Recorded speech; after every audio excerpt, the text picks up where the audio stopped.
All right, I believe we're running live on YouTube as well, so if you miss any of this or aren't paying attention, you can check it out later.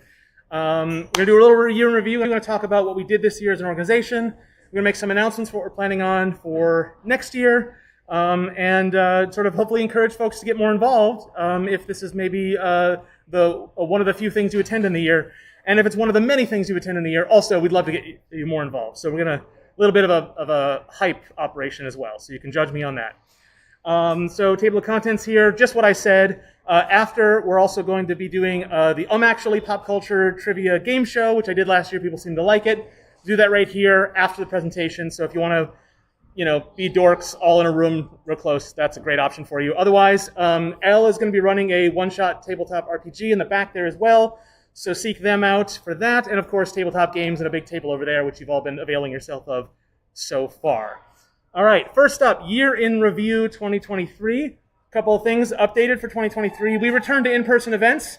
The first in-person event after the pandemic started was this party last year. And since then, we've hosted a bunch of in-person events for all of our monthly events. We returned to the Nerdery, their new location for the game dev meetings. It's really exciting. We brought Twin Cities Playtest in person for the very first time to Noble Robot, and VR and HCI returned to REM 5. Yes, clap for all of that. We continue to stream our events on YouTube, which is an important thing as we move back. That's something we're going to keep trying to improve going forward, is making sure that not only we, present in person, but also that we keep records of our presentations, that we invite people who are, say, out of town or can't make it to the events to participate as well. We also did Global Game Jam, first in person since 2020. We had 40 jammers at that one. We made 13 games. That was pretty exciting. New for 2023, we now have a way for you to give us money, which... Yes. You've heard Beth talk about it at the game dev meetings over the course of the year, but we operate this chapter with a budget of 0, and we've operated a budget of 0 for so long that we just got used to it, and that's how we do it. And it's nice now to be able to get some donations, but that means you got to give us some money. So if you appreciate the programming that the chapter does, you can use this link, donate.igdatc.org. Throw a little bit of money our way. It's the only way we can operate with a budget because we don't have a bank account of our own. It's got to go through the parent org.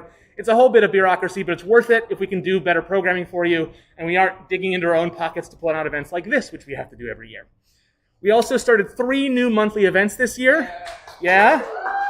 Devs Play Games. Trenton started... All right, you opened up the door. Everybody boo Trenton right now. That's right, congratulations. Dev Play Games, that's at Nerdery, that's really exciting. We also have our 2 SIG events, Women in Games Gathering and the People of Color Get Together. Those are both new this year. Really exciting stuff. Thanks to Beth and to Stephen. Meetings this year. What's that? 60 meetings this year. Oh, you're getting ahead of me on this, but yes, we did a lot of meetings, and a big part of that is the new types of meetings, which means we can have more people involved in the community, more types of people involved in the community, and that is really, really exciting. We started a couple of volunteer meetings. We're still not really in a good schedule with that, but trying to get more people involved. You don't have to be a board member to run an event. You don't have to be really, really invested to help out, and we want to encourage that going forward. We added more stuff to the Discord, games and projects channels, discipline-specific channels. We're trying to get that hopping.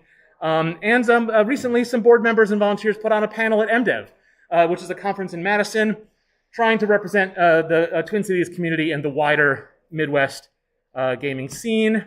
By the numbers, Elle beat me to it. More than 60 public events we held this year. Really exciting. That is due to a bunch of people's efforts. That couldn't be done by a small group, and the group got bigger this year, and so we could do a lot more this year, and that was really, really exciting. 300 new people on the Discord. That's an 80% increase.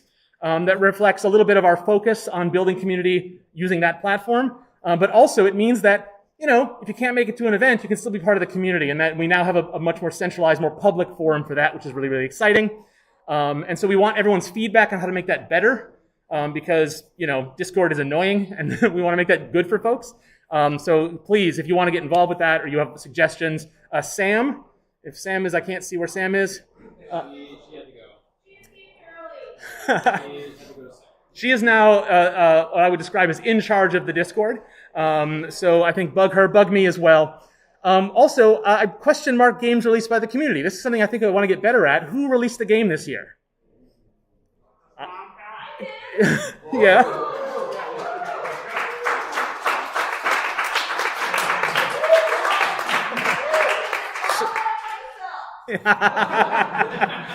So one of the things I want to do more is keep track of this stuff, because I think not just the people in this room, but people in this community who are not in this room release stuff. We want to hype each other up. That we can't build an official list. We're not really motivated to do that, but we want to make sure that we can hype up people's work. So if that's you or someone you know releases something, let any of us know, and we can start making sure people know about that so we can get some pride in the community. All right, some acknowledgements and thanks. I sort of peppered them a little bit already, but IGDATC is an all-volunteer organization. Here's some photos of people whose photos we have. There's more volunteers than that. They help run our events. They manage the Discord server. They coordinate involvement at our events, but also events that we don't run. They help us when we have a presence at 2DCon or any other place, other events locally. We have our all-volunteer board. This is the current board, 7 members. Trenton's a new board member really recently. Boo Trenton again, please. Thank you. If you're interested in being more involved at this level, I'm going to talk about that in a little bit for 2024. But one of the things about being on the volunteer board is it's thankless, and you get booed at these parties, which is just so. It's tough work, but I think it's worth it. And I'd like to see more people be interested in board business. If you want to address the board, you want to have the board to do something. You don't have time to volunteer. You can't contribute, but you want a conduit towards a new event or an idea. Like, we're here, so get in touch. Also, just because we have a budget of 0, I want to thank the events that basically let us use their space for free. And this is a bit of a stealth ad for me because I run one of those spaces, and I've resisted urges to talk about it, but I've been convinced, so I'm going to use this time to do that. But first, at the Nerdery, longtime partner. They've hosted our events for years and years and years, and they're rehosting us again at their new location. They host games, Devs Play Games, and the Game Dev Meeting. Very, very cool. They have been, they've never asked for more from us, or for anything from us, really, than what we provided them, which is practically nothing. They give us space and attention, and that's fantastic. Rem5, longtime partner for the VR event. If they have, the VR cafe, they're the best at it, I think, of what I've seen, so check them out. Wisdom Gaming is going through a little bit of a transition right now, but they hosted the Women in Games gathering throughout the year, and they've become a good partner, and we hope that they get themselves figured out for next year, but they're a little bit in flux. And then the space I run, Noble Robot, we run Twin Cities Playtest there, the People of Color get together, and we did Global Game Jam there. It's also a co-working space, and so this is the opportunity I'm going to say, hey, if you'd like a desk in the city, in the best neighborhood in town, that URL, noblerobot.com/office, we'd love to have you. That's the extent of my ad for it. All right, plans for 2024. First thing, Global Game Jam 2024. It's happening. We're doing it. Registration is now open. You can go to this URL, ggj.igdatc.org. I think those are all the correct letters. That's going to take you to a Google Doc that has all the information, as well as a link to the actual site page on the Global Game Jam website. So that page, that Google Doc will be updated as we learn more information as well. So that's the one link you need to remember. You can go there, sign up for an account if you haven't already, join the site that we're going to be having, which is again going to be at Noble Robot this year. I've talked to my building management. They've let us use more space in the building. So we have twice as much floor space as we did last year. It was a little tight last year, but we made it work with our 30-plus jammers. This year, we're going to have enough for 60 folks to join us there. But that means that that's still a limit. So sign up as soon as possible so we get an idea of how many tables to buy.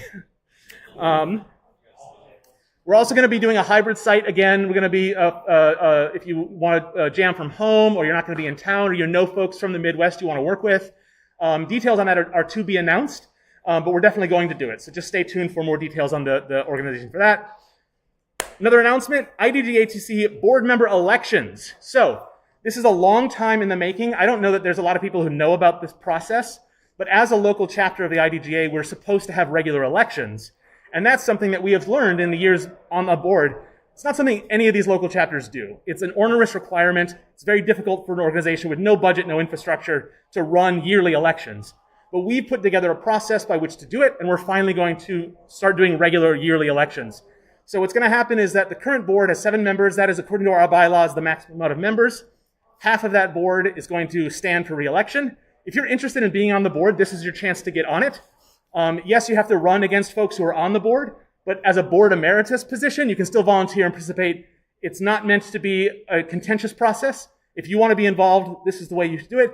Also, it's a way for you to ratify what we're doing as a board. Because this isn't a social club that we operate and own. This belongs to all of us. And this process is designed for you to be involved if you want to be. So the process for it is going to be a 3-month process where we nominate folks, have a month-long voting period. Candidates can make statements. Very simple, low impact, but meant to be robust. And that's going to be, you'll hear more about that in January when that process begins. Is there going to be a time when you can ask questions? You mean now? For you, Gaff, I'll open it up at the end. All right.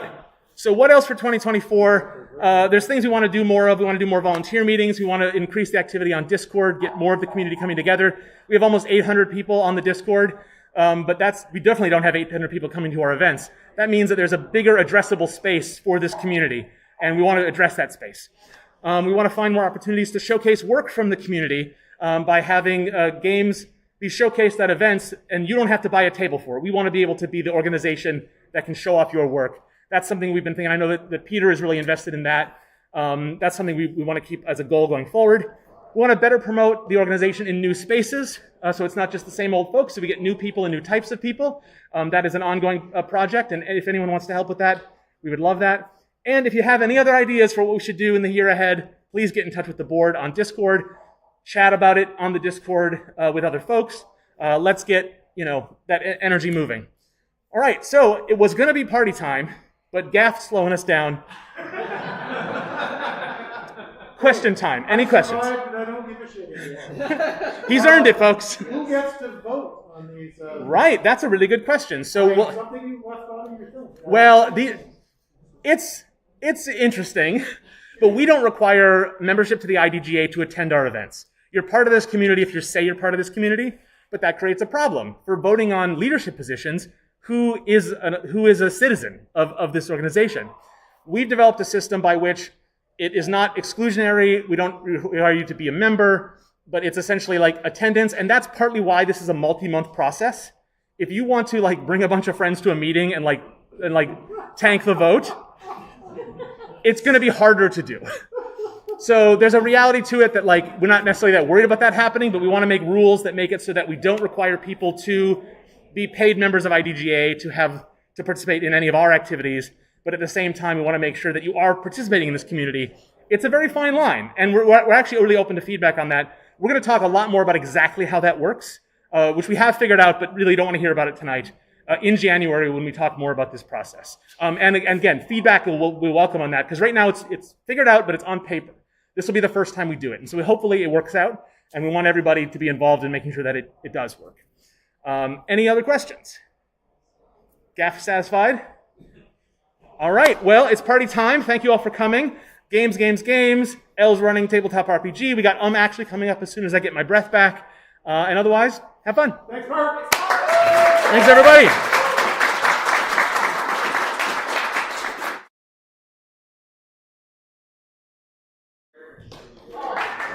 Oh, yeah.